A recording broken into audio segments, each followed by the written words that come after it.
Tell me your name, your occupation, where you live, and your age if you are comfortable.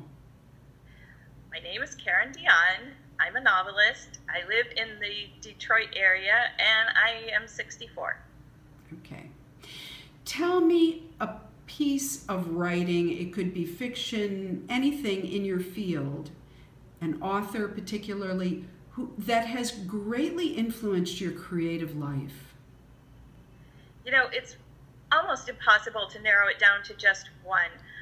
There are so many novels. I write fiction and I mostly read fiction, although I have read a little bit of biography. So I find myself incredibly inspired by novels that are Booker Award nominees or Pulitzer Prize finalists, books like this, because while I write commercial fiction, I try to read the kind of things that will inspire me to be a better writer. One that I can name recent reads would be, of course, Colson Whitehead's The Underground Railroad. That was just amazing.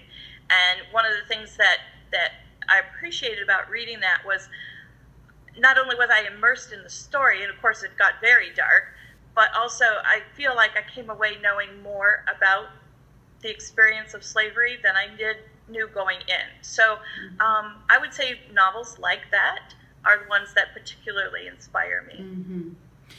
So in the process of writing, can you tell me what it feels like when things are going very well? What does that feel like? Oh gosh, there's nothing like it. It's when you're touched by that inspiration, whether it's at the idea level or at the craft, the sentence, the scene level, it's just a feeling like all is right with the world. The words are flowing, the ideas are coming.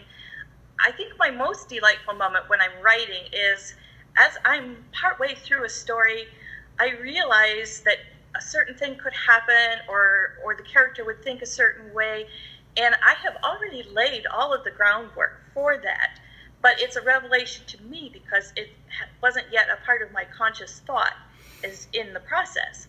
But yet subconsciously all of that was there. And so you have these little epiphany moments as you're writing a novel that just feels so good and so right and a little bit outside of yourself. It feels like it comes from some special place because it comes from the subconscious. Wonderful.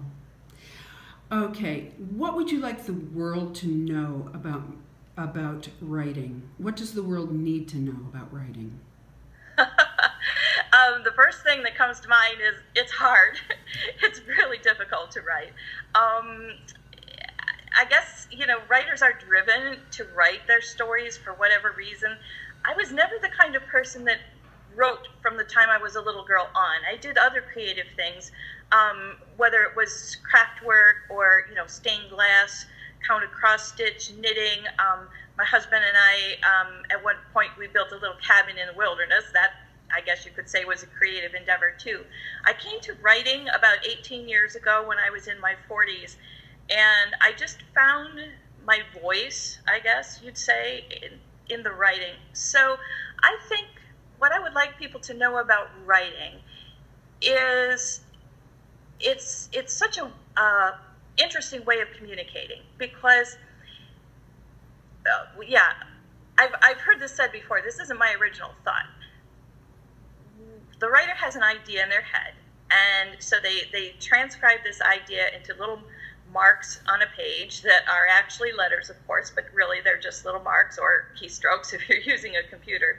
On the other end, the reader reads those marks, those keystrokes, those words, those letters.